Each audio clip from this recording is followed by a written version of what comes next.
Welcome to Keep the Hotel Empty. Today we've kept the hotel empty to welcome in Learning Curriculum Director from Embracing Our Differences, Mr. Ben Plocher. Ben, welcome. Thank you so much for having me. Wow, we're really stoked to have you here.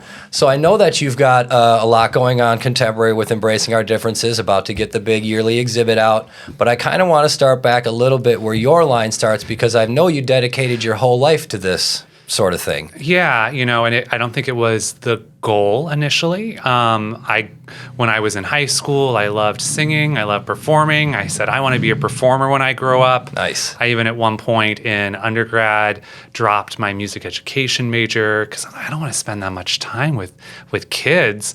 And then, life takes you where you need to be. So I started slowly but surely working for organizations that were youth-based, that were education-based, that were community-based. And I realized how much I love it, how much I like being, for lack of a better word, behind stage, backstage, helping make things happen, and that my skill sets really worked for there. So, it all works out. You do have a pretty extensive music education, yeah? Yeah. So I have a bachelor's and a master's in vocal performance. Dang. There's only so many people perform on stage, right? So, right. It's kind of one of those funny things where you look around, you're like, not all of us are actually going to do this for a living. But all the skills gained through that have been so valuable. I feel like having a performance degree, I feel like I'm a really good critical thinker and problem solver, because you're always having to, on the spot, make decisions in a live theater situation. Also just thinking creatively, because especially my two degrees were classical music based, so a lot of singing in foreign languages. So you really have to be interpretive and think, how am I going to convey this message to people who I barely know what I'm saying.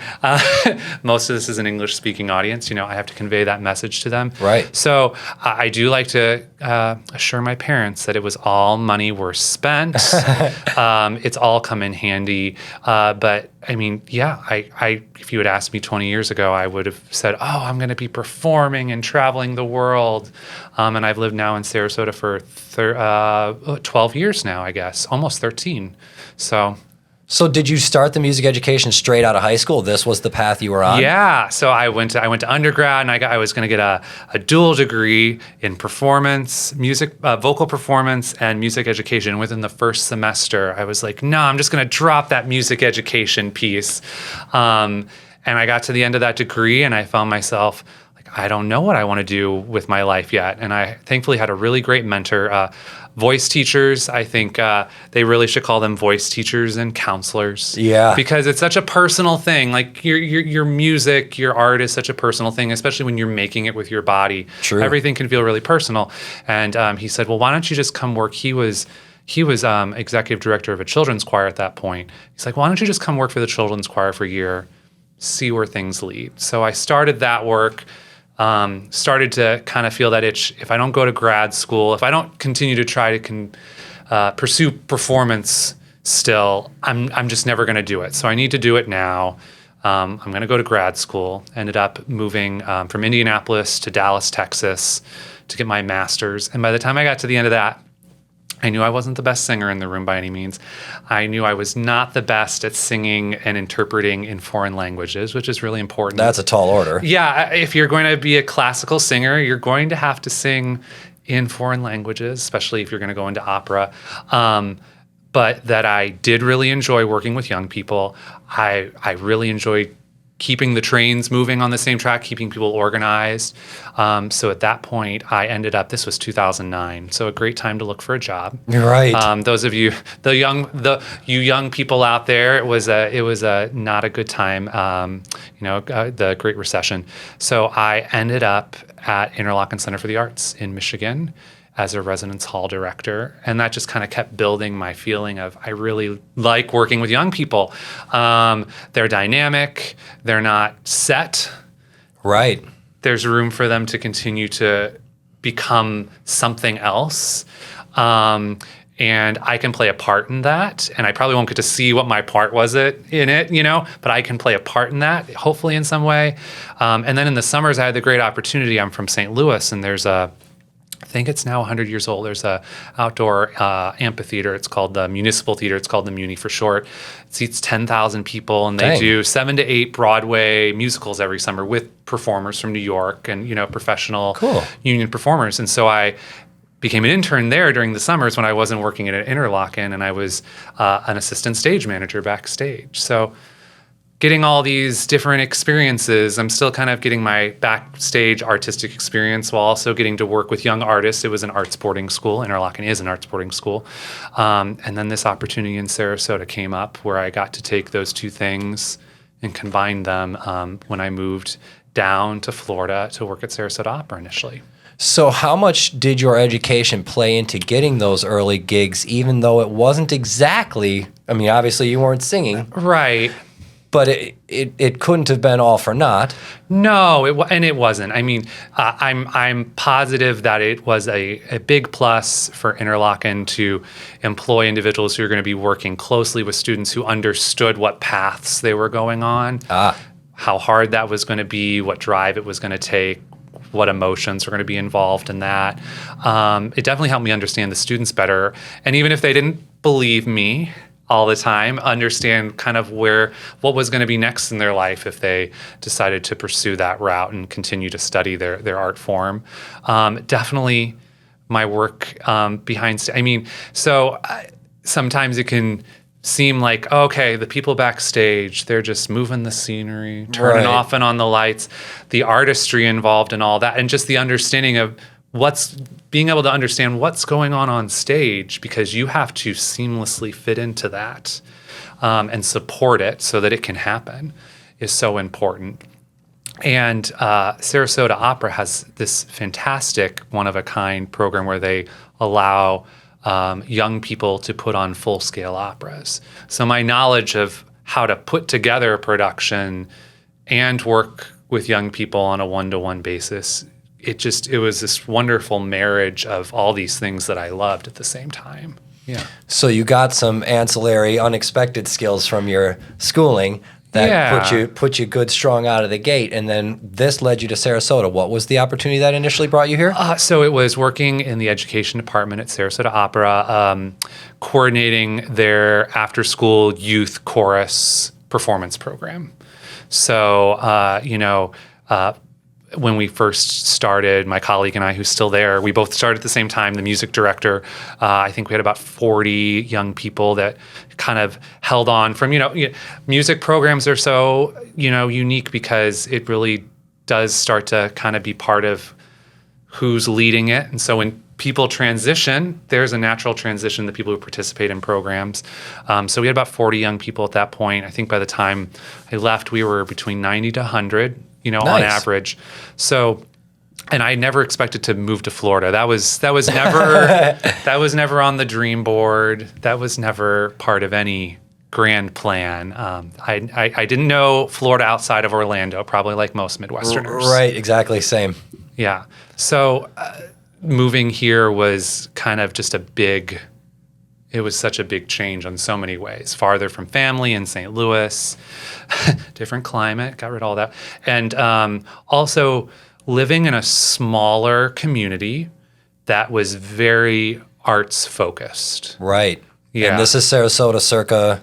This is Sarasota circa 2011. Okay. I was even living downtown on a coordinator salary in 2011. Imagine such things. Yeah, right. Right? Yeah. I mean, it was a very different time. In the summers, there was nobody here. Right. Yeah. So a very different place, but just so arts infused in kind of everything, and a pride in it too. Which I think is still present, but we definitely have a lot of new faces. And so, kind of finding, is that still who we are? Anyway, I mean, that's... Did you know that this was going to be an area where you would be able to put your music knowledge and your education knowledge to use, or did you kind of just leap in the net appeared with this one?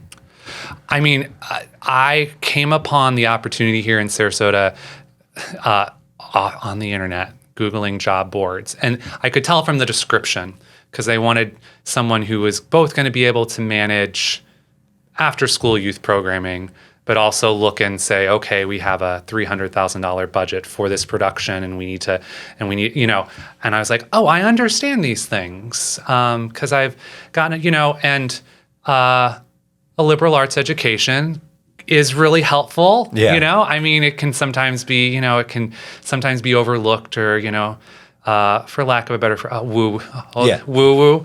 But I learned how to view things through different lenses and make sure that I was listening and doing my best to appreciate other experiences. I look back on my undergrad and some of the great courses I got to take that were part of my school's curriculum, a class called Change and Tradition, where we read books by authors across the world, to my cultural geography class, where we studied the continent of Africa based on the cultural geography, not the lines that were drawn during colonization. Interesting. A course I got to take on, post-colonial America and native populations and what happened in that. So all of that comes into play because I was able to not only look at the art that I was involved in, that I was doing, and try and make sure I was really putting myself into the shoes of others, but also making sure, especially when working with young people, that I was trying to put myself into their shoes as well. Right. Because they were spending 6-8 hours with us a week. Well, that's very fraction of time. Right. Being able to really say, okay, I know you're not angry with me right now. Let's come back to this place because I want to make sure you're okay and help. So it was critical. The education opened so many doors. I think it also opened doors to new places. I would have never found myself in Florida had I not garnered all the different experiences and education I had. Right. But so much of my college experiences was discovering who I was after living in a Midwestern town where I was not out as a gay man in high school. So, I mean, that was critical that I start to really figure out who I was when I went to college, because I didn't really do that when I was in high school. And I know that arts programs can really help young people do that. Yeah. So being that, and I came from a relatively small town as well, being that those are the kinds of places where it's harder to get into arts education or exposed to those things at an earlier time, how important do you find it to be for the youth to be able to be exposed to art and the limitless of creativity sooner than later? Oh, so, and beyond just them developing who they are as people, but you look at what CEOs and Fortune 500 companies, what do we want we want them to be creative. We want them to be problem solvers. And the arts are a wonderful place to do that. In high school, I was so lucky to go to a public high school that had great arts programs. And I got to not only be in the marching band, I got to be in chorus at the same time. Nice. Because they valued it enough that they had schedules set up that you could do 2 electives like that throughout your 4 years, and you could graduate and it would be perfect. It would all work out, And so, I got to march in the marching band. I got to march in the Macy's Thanksgiving Day Parade. Awesome. I got to do all these things that were really team building, right? Yeah, Plus yeah. problem solving. I got to sing in the choir, be in the musical. And I was super lucky that the town I grew up in is a suburb of St. Louis, that my parents also really valued giving us experiences that they didn't have. So they as kids didn't go to live theater productions with their parents, but they were like, this isn't something we got to do as kids, but it's pretty cool. Well, we should take our kids to this. So when I was a kid, they had season tickets to a local repertory theater. Oh, cool. And they would take us sometimes they take us and realize maybe this wasn't a show we wanted to take them to. But they were willing to let us experience things that they hadn't gotten to experience as kids, So they were stretching themselves, but they were also saying, well, I'm going to take my kid along for the ride because I want them to experience these things too. I don't think I'd be where I am today if they hadn't been willing to let us see things that were out, because they grew up in a very small, my father, I could have ended up living on a dairy farm. My father was this close to taking over a dairy farm right before my mom and him got married. And they probably would have lived in that smaller Southern Illinois community for the rest of their lives. And that might have been their lives. And that would have just been my life. And there's nothing wrong with that. No. I got to learn so much more about what lied outside those boundaries. Yeah, it's more how pivotal exposing kids to art early on can be. And I know a lot of programs, and this is something I definitely want to talk to you about, a lot of programs in schools are drying up. Everybody knows that. They have been for a while. And it doesn't matter if I interview a barber or someone who's played bagpipes or whatever it is, if they say my junior high actually had a bagpipe corps that I got in, and that's why I'm here. And my friend who's a barber said, we actually had cosmetology class in high school, and that helped me get the jump. So I think it's important for people to realize how significant those things can be, even though it might not seem that way at the time, It's a captive audience. Right. It's a captive, and it has such an influence on, yes, obviously, it has such an influence on you.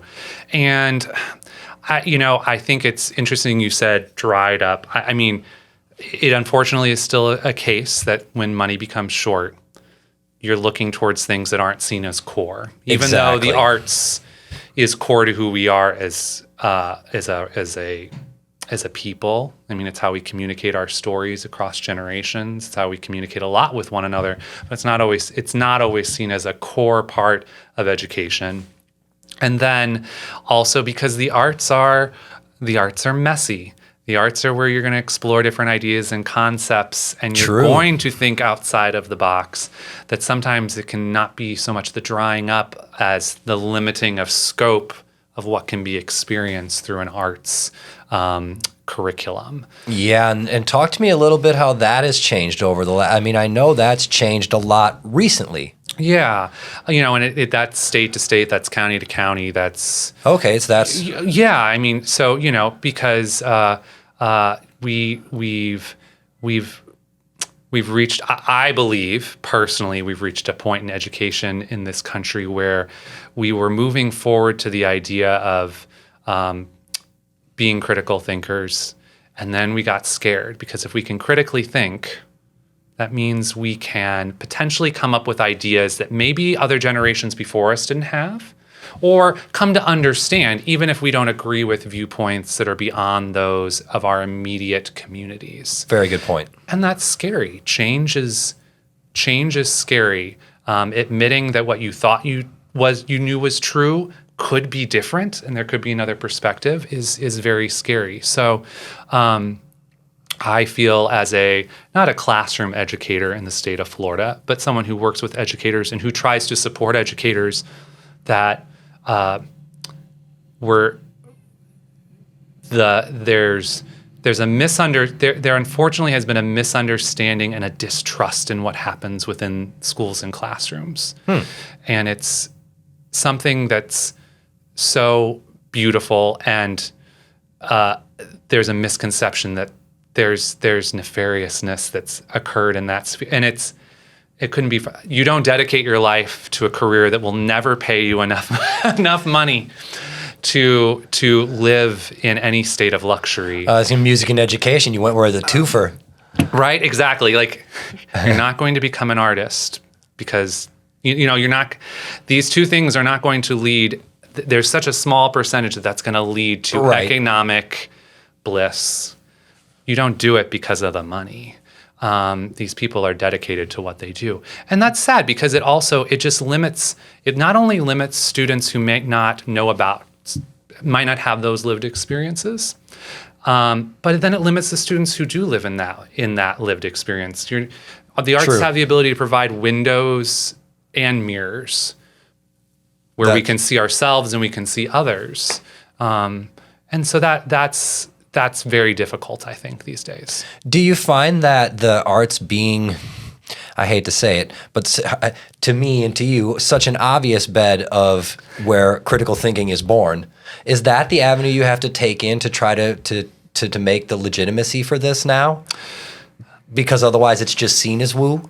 Right, yeah. You know what? And so it is a constant, I think it's a battle for the artist to convey the importance in a more bullet-pointed,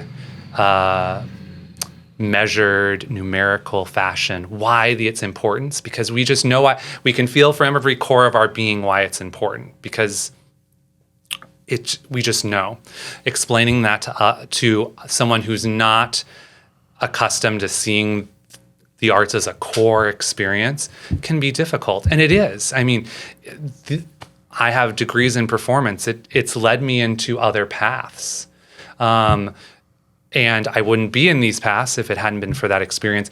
And there is numerical, calculable reasoning behind why those experiences have helped me be successful in life. Right. But we're not very good at explaining it. We're just not. Sometimes, artists, we're not always good at even asking for money.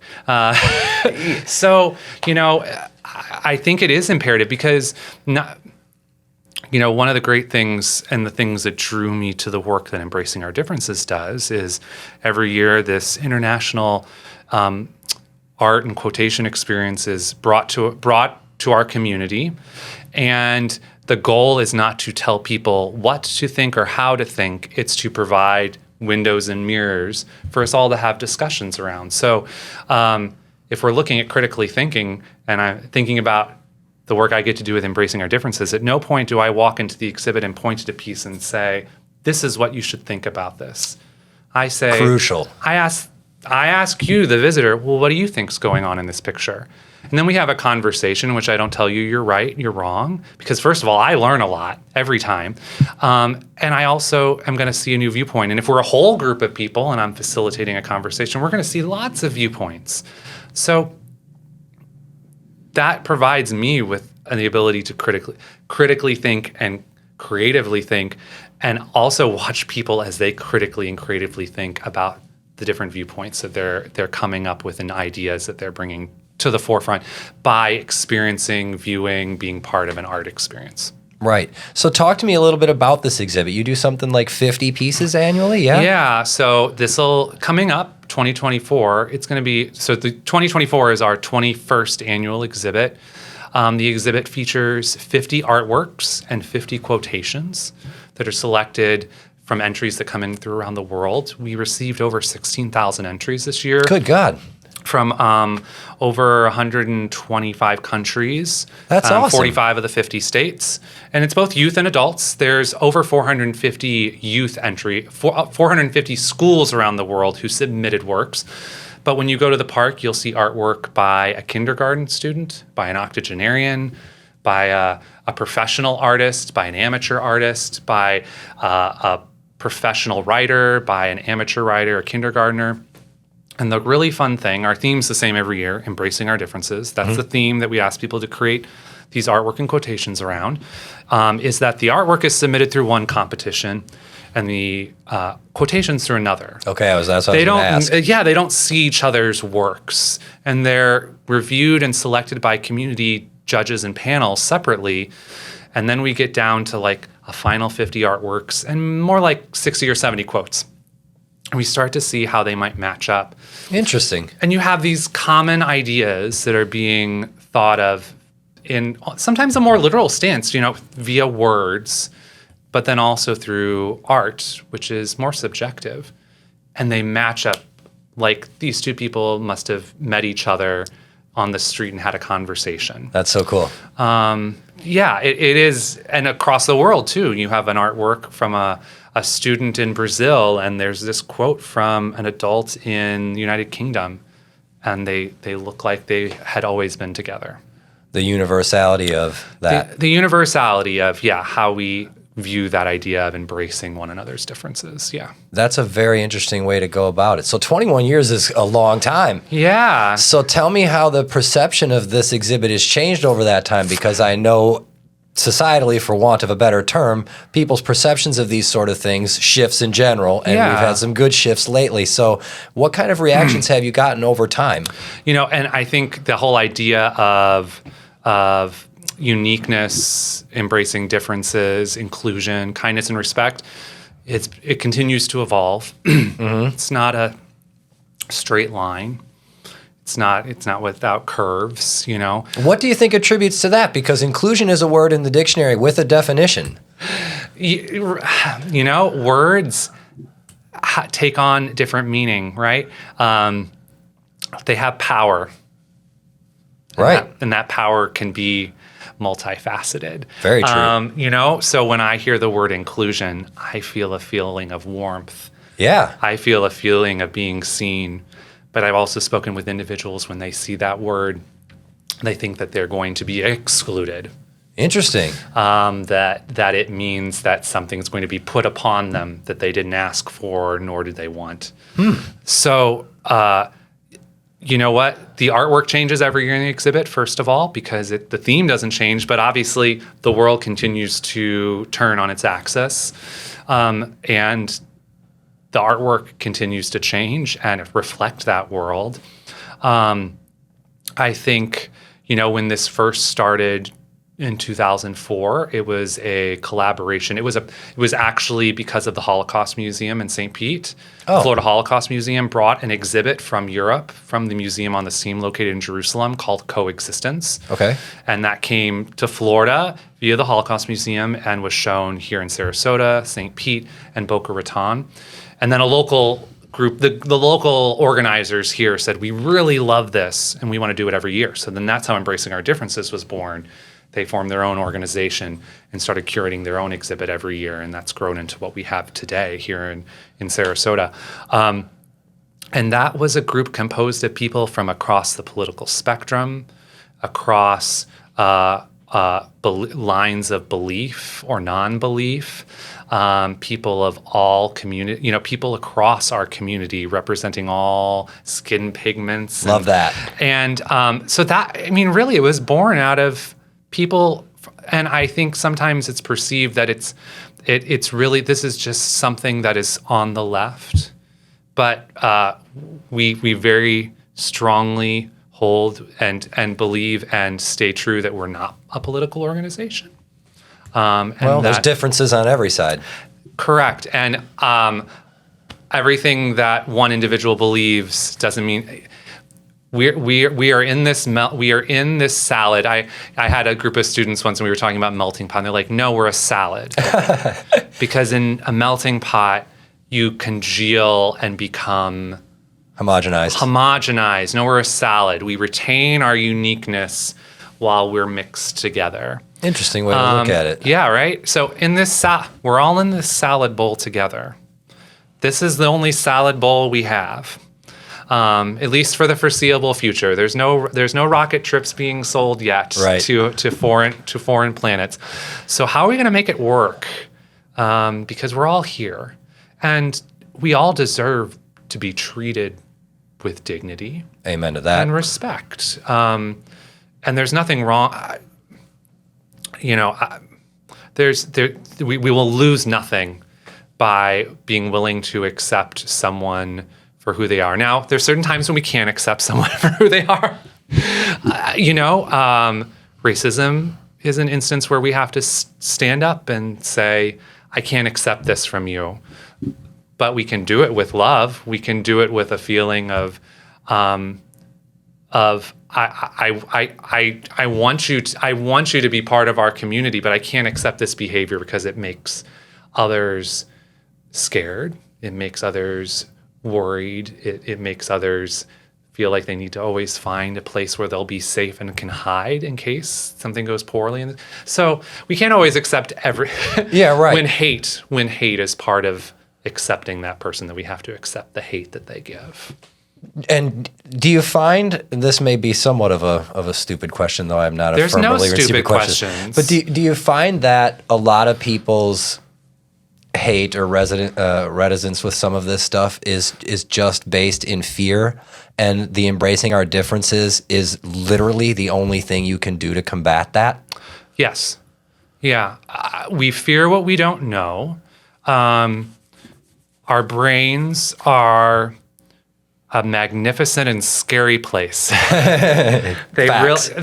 Facts. My brain won't let me go over the Skyway Bridge without, it's a scary, my brain has constructed this reality for myself, right? That's not based in truth. It's going to be fine.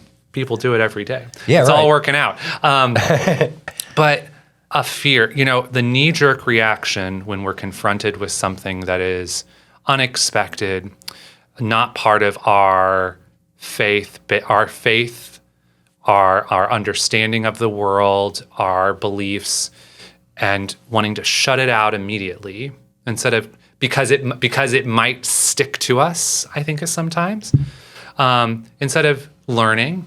And maybe some things will stick to us, but you still have a choice. You're right. You still have a choice. Embracing one another's differences is not a contagion. It's not a contagion.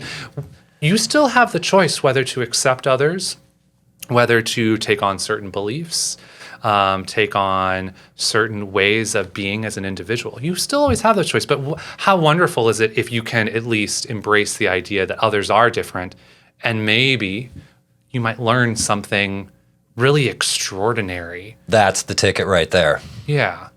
So as someone who's involved with the education and the curriculum to help young people do this, how is it, for no other way for me to describe it, how is it that you try to teach people open-mindedness and be able to rely on that when those fear instincts kick up and you want to shut people off? You want to say, keep the others away from me, I'm safe here. Yeah, I'm safe here. This is what I know. One of the ways we do that is through a wonderful set of questions that was developed around a practice called visual thinking strategies, which was developed at the Museum of Modern Art in New York initially. And now there's an organization that shepherds visual thinking strategies on, trains people in it. And the practice is one where we don't set any lines on what's right or wrong when we're looking at artwork, when we're looking at images. We leave everything conditional with the realization that art is subjective. It can be many things to many people. So this has led Embracing Our Differences to a place that really is embedded in all the ways we work with individuals, where we do a lot more listening and facilitating without providing any conditions or conditional language within those conversations, so that everyone has a voice at the table and no one's right, no one's wrong. We can all learn something from each other. So this involves, so what this looks like when we're in the exhibit, for example, is me facilitating a conversation amongst a group of visitors by simply asking them, what's going on in this picture? Hearing their responses. Sometimes asking them, oh, well, what do you see that makes you say there's an old man with their grandchild? Having them break down and provide more reasons why they think that's what's going on in the image. Continuing to ask people what more they can find. At no point saying, that's an old man, that's a young girl. Saying, oh, so you're noticing some details that remind you of an older individual, potentially male, and a younger individual, potentially female, based on the clothing or such things. So we really strive to create space for conversation by creating the ground rules, the parameters, the framework, so that we can all function within that. We all know what we're doing. We know that this is how we're going to approach it, and this approach is going to be one that's respectful, that values the fact that we can have a different idea and it's okay because there's no wrong. And so this whole idea that's embedded in visual thinking strategies is how we look at the work we do across our learning programs. So is this just kind of a way to teach people how to navigate the nature of seeing something subjectively and then sharing that? Yeah. I mean, I know personally it leads me to stop and think and process much more before I react as an individual, because I'm stopping and thinking, well, what do I see? Oh, what might be another idea here? As opposed to jumping right to that conclusion, also seeking more ideas like from other people. So personally, I feel like it kind of becomes a way of being where you, instead of making things unconditional, I see X, therefore Y, right, into I see X, maybe it's Y, maybe it's C, maybe it's C. It could be so many different things. So now I'm open to the possibilities of what an individual I come encounter with, or a situation, or a landscape, or a you know? So it's more just about providing people the opportunity to think in a different way. Yeah. How can we stop reacting and start? How can we stop reacting and start interacting with one another? I just came up with that. That's a good one. That just flew out of my mouth right now. Trademark. Yeah. Yeah, because we react, and sometimes we don't have a lot of time we don't have a lot of time in our digital age to think. We are forced into reacting very quickly. There's no 30-second time clock that starts when you like a post somewhere to be like, do you really like this post? You got 30 seconds. You have 30 seconds to reconsider your answer. I mean, you can undo it, right? Yeah. But nobody gives you a moment to be like, did you really mean that selection? Yeah. Did you read the article or did you just read the headline? Giving your space time to stop and think, and also forgive, for lack of a better term, forgiveness. When you hear another idea that you're shocked by, or you're taken aback, or maybe feel some hurt from, to realize that I'm listening. I'm going to learn something with this. Maybe I'll better understand why that is their framework and point of view. Because even if I don't understand, I hope I reach a level of respect. Well, that's where the understanding has to start from. Yeah, then I'm going to respect that. Yes, this is a view, and it's okay. We might not come together. Yeah, and it doesn't mean we're on opposite sides of a win-lose game too. Yeah, so many things are presented as a zero sum at this point. And one thing I wanted to say, when we were talking before about the education, so much of the core education is a zero sum. You know science or you don't know science. You know math or you don't know math. Where art can provide you an entirely unendingly subjective realm that can offer you the opportunities to think like that. And that's what I'm really curious, how you implement that, or how you try to get people thinking that way when, like you said, we are so locked into a react. Yeah. Well, and you hit the nail on the head.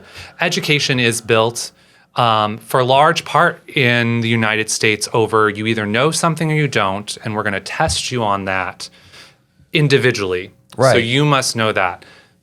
And if you don't know it, then when we look at the visual thinking strategies framework, it's based in an area of proximal development. So I can do this with a little help from other people. So it does pull us out of the framework of knowing a specific fact or being able to recite something into, we're going to do something together, and none of us has all the bits and pieces we need to be successful, but as a group, we can do this together. We can have this conversation. So a lot of, outside of taking a trip to our exhibit, about 10 to 15,000 students experience that in some way every year, whether it's in person or virtually online, to reading programs that we do in our local schools. We just had our fall bucket fillers reading day. We distributed about 10,000 books in Manatee and Sarasota County. Very cool. Yeah, and books are filled with illustrations, right? So once again, we have our prose and we have our visuals, and we've been working really hard with our volunteers to stop and smell the roses, use the pictures in the book to let the students think about what they think the story is about, what they're seeing, because there's so much in there. So I guess, one of the other things, so how do we do this? How do we help individuals stop from making the snap to being open to the possibilities, open to other ideas, is providing space, whether that's providing an exhibit in a public park that's accessible anytime you want it, with anyone you want. Maybe some people you didn't even know that you just kind of met in the process, to a reading day where you are reading a shared text with your classmates and reading along with that with a community volunteer who you've never met probably before, or maybe it's just that person that comes into your classroom, twice a year through this program, and you have space to do those conversations. to our Unity Day program that was actually developed by a Sarasota County school counselor, Jennifer Maney, many years ago when she retired. She's like, I don't want this to just end. I want this to continue. Right. And that's a program where we provide space for a group of 60 to 70 high schoolers to spend a whole school day learning about one another. And in the end, really learning through that space that they've been given that no one is perfect. Everyone is up against some challenge, whether you can see it or you can't. And wow, if we could just be really open with one another about our challenges, about who we are, and not be fearful that that will lead to the snap judgment. Right. What a school community we could have, because we could support one another, or at least know that we belong when we walk in that door. So a lot of what Embracing Our Differences tries to do is create space for individuals to stop and really just be able to think about these things and maybe realize there's some other perspectives they hadn't considered before, and maybe they find those more true than the ones they thought they held. Right. And it seems like they kind of took all the equipment out of the gym to work that part of your brain. So it's really cool that you guys do that. You really have to keep the hotel empty. You do. You have to. In order. Because you never know who's going to show up. You never know who's going to show up. And what you could learn. Yeah. We've circled back. Yeah. You didn't even pay me to do that. It just happened. So in 21 years of these exhibits, a lot has changed socially, a lot has changed educationally. Yeah. What are some of the things that you see that you kind of wish were still the same, and what are some of the changes that you think are kind of for the better? When I look at the landscape of education, now this is a personal opinion. Right, yeah. I think we've tipped the scale on testing to a certain extent. We do a lot of testing with students nowadays. Now, it's very helpful because it gets us to the place where we know where people are, but it also, because of the nature of testing, that it's a one student to one test ratio, and many times it means that we're not harnessing group work and really encouraging that. And that's something that I think as a society, as a country, this isn't just Florida, we've continued to place a lot of chips in that basket of testing students. We've eaten up the time to have experiential learning. Right. The field trip is not on death's door, but it's a much more complicated endeavor than it was when we were kids. The time, the space to do those things with students. So I wish we could dial that back a little. I think the testing is very helpful, but we may have gone a little too far into that because, again, we're not providing space to look at how do we think as a group. Right. And in the end, we are supposed to be greater than the sum of our parts at some point. And at the end of the day, most of our thinking is a group process. I can't drive down I-75 and at least consider the thought processes of my fellow drivers. This is true. This is important. Some things that I think are great to keep. The pandemic was a great opportunity as arts organizations, providers, creators, to really sit down and explore digital opportunities. And we didn't have to before because we were very happy with our in-person audiences, patrons, in-person experiences. I suppose, yeah. But we had to if we wanted to continue to really explore the digital. So I think there was a lot of great things that came out of that. I know Embracing Our Differences, there are ways that we are engaged digitally. For example, doing live virtual field trips from our exhibit for school groups outside the state of Florida, maybe somewhere on a different continent in the world. That's never something we would have considered doing before COVID. But that's amazing, suddenly though. We were there, right? And yeah. It's like, well, we have the power, we have the technology. Why aren't we doing it? And so that's become part of our process. That's become part of how we interact. To the ability that we all love, hate Zoom. Right. We have the ability to really interact with people in meetings in a way that we couldn't when it was just remember the conference call, the voice conference call? You're always waiting for somebody like, should I talk? Yeah. Yep. And we're all looking at the thing in the middle of the table. Yeah, like everyone stares. Yeah. Yes, everyone stares at the speaker. Yeah. Like at micro eyes. Yeah. We're not getting any of the visual. Right. Where we express so much of how we're actually feeling about something. Mm-hmm. So it's provided us with an opportunity to connect with people more authentically, I think. A definite silver lining that's come out of something that, changed our world. I mean, there is a before and after. Oh, yeah. Yeah. Yeah, and pretty much everybody we've spoken with, it doesn't matter if they're inventors or musicians or whatever, it's always the BC, AC. Yeah, exactly. Yeah, you can't. You just can't. I mean, even if you didn't feel like it was as big a deal, right? It changed you in some way And because other people thought it was a big deal. So it definitely changed your life. Right. Yeah, I mean, it just did. So I know you said before that when you have the submissions for the art exhibit, they come from many different countries. Yeah. Did you have an international reach with embracing our differences before COVID, or was that something that COVID helped? We did, and that's thanks to the other thing that really, took civilization and turned it on its head and sped us up. The dawn of the internet, right, changed everything. When Embracing Our Differences did its first call for submissions. We'll let that one go. So when we did our first call for submissions as our own entity in 2005, it was all local, and it was, hard copy entries of artworks. Now, since the internet age and everything with a handful of local school submissions that teachers bring us directly, everything is digital.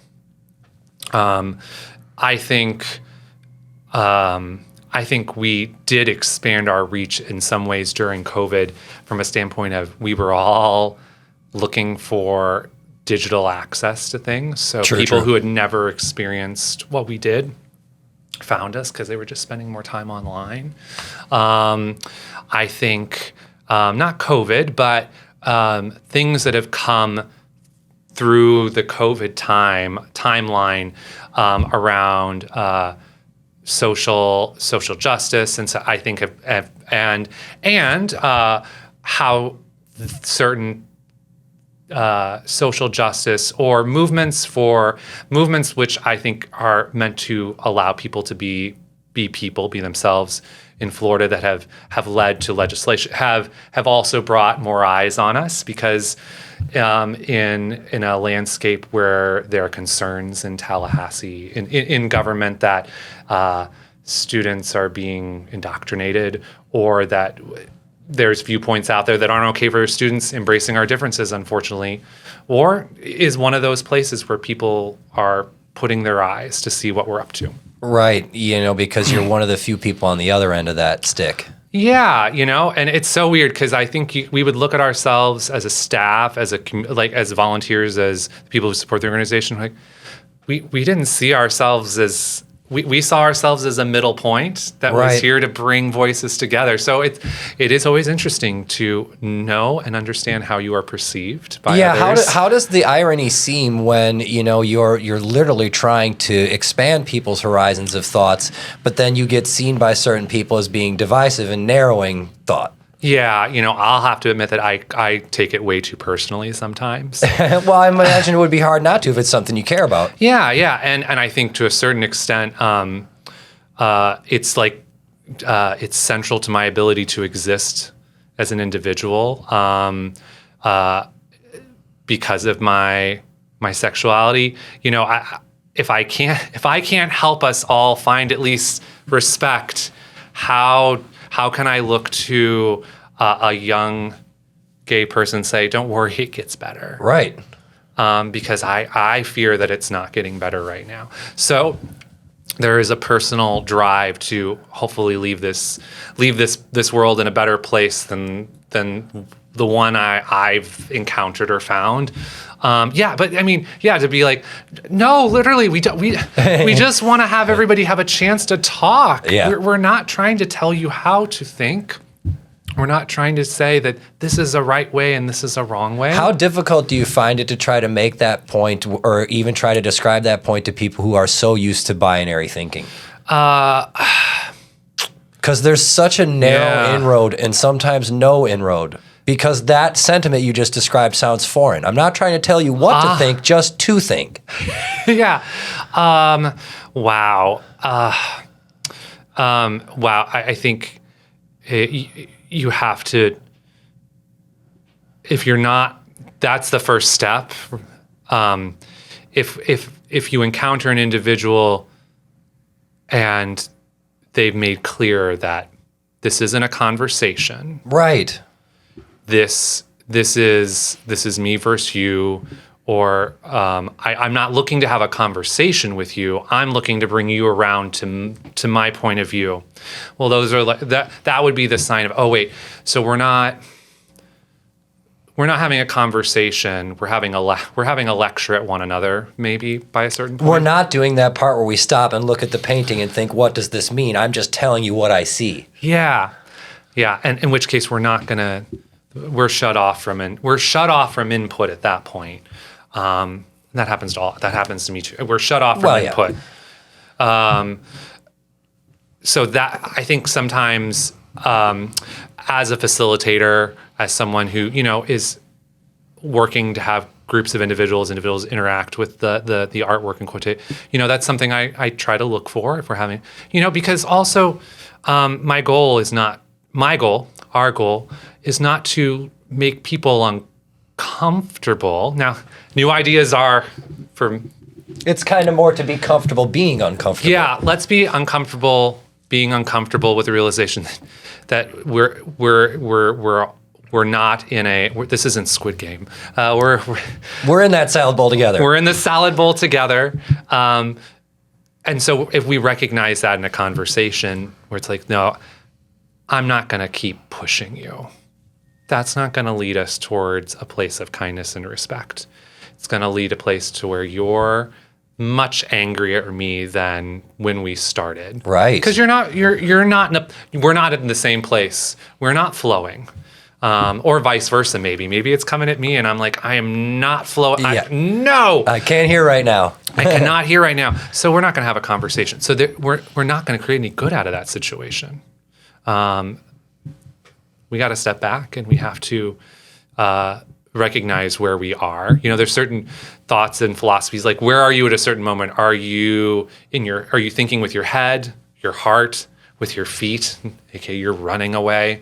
Where are you? And if you can recognize that and also try and recognize in other people, then you can hopefully be in a place where you're not pushing someone someplace they don't want to go. Right, because that's counterproductive to you being understood anyways. Exactly. And that's we won't gain anything good out of that. Maybe we'll just exit the situation, null sum.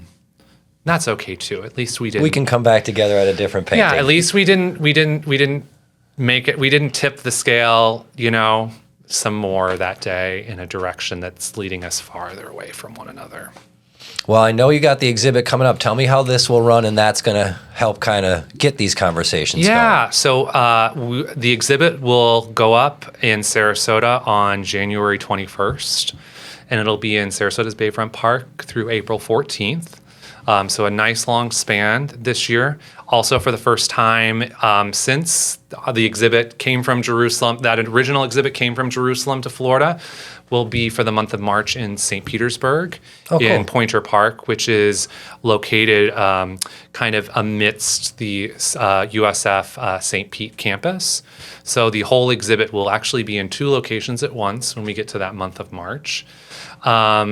We have the ability for school groups to come on free field trips to the exhibit. That's one of the wonderful things about embracing our differences since the beginning. We recognize the cost associated with school busing, and so we cover all those costs. Oh, for that's school awesome. Groups. Yeah, so it's a free experience. In addition to offering for non-school groups for those of all ages, public tours of the exhibit, plus just the ability, again, public parks, the ability to come anytime in however you are, come as you are, and experience the exhibit with or not with whoever you want to. So we'll be back we'll be in those 2 locations this year. The exhibit's already selected and can be looked at online as well. So you can view it from the comfort of your home and check out what's going on. Also, the great thing with our online galleries, which go back all 20 years. Oh, really? Yeah. So you Cool. can look at literally everything that's ever been in the exhibitions. Oh, we'll definitely make sure we got a link to that in the description.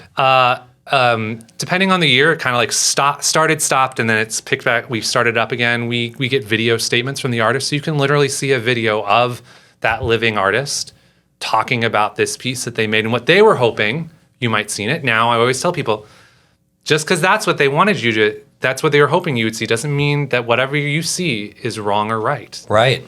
It's all It's a choose your own adventure. It's a choose your own adventure. So you just get to hear what the artist was hoping you might gain from it, but what you gain from it is what you gain from it.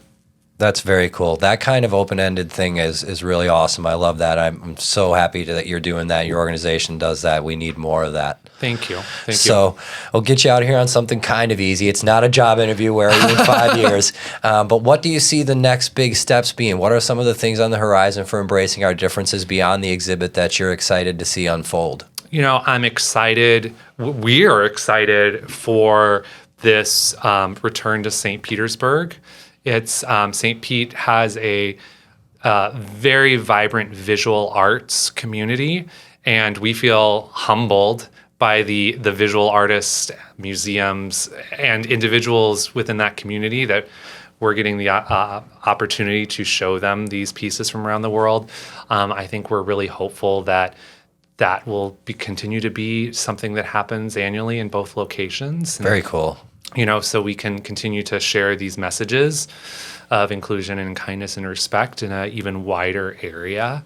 I think we also hope as an organization that we continue to move towards a place of kindness and respect. If I was to hope what's on the horizon for our community, that we don't lose sight of that, because this is such a Sarasota, Manatee County. I mean, the Sun Coast region, or the Culture Coast, I think is now what we're saying. Right? I haven't heard that one yet. That's a good one. The Culture Coast, I think, is the new Visit Sarasota.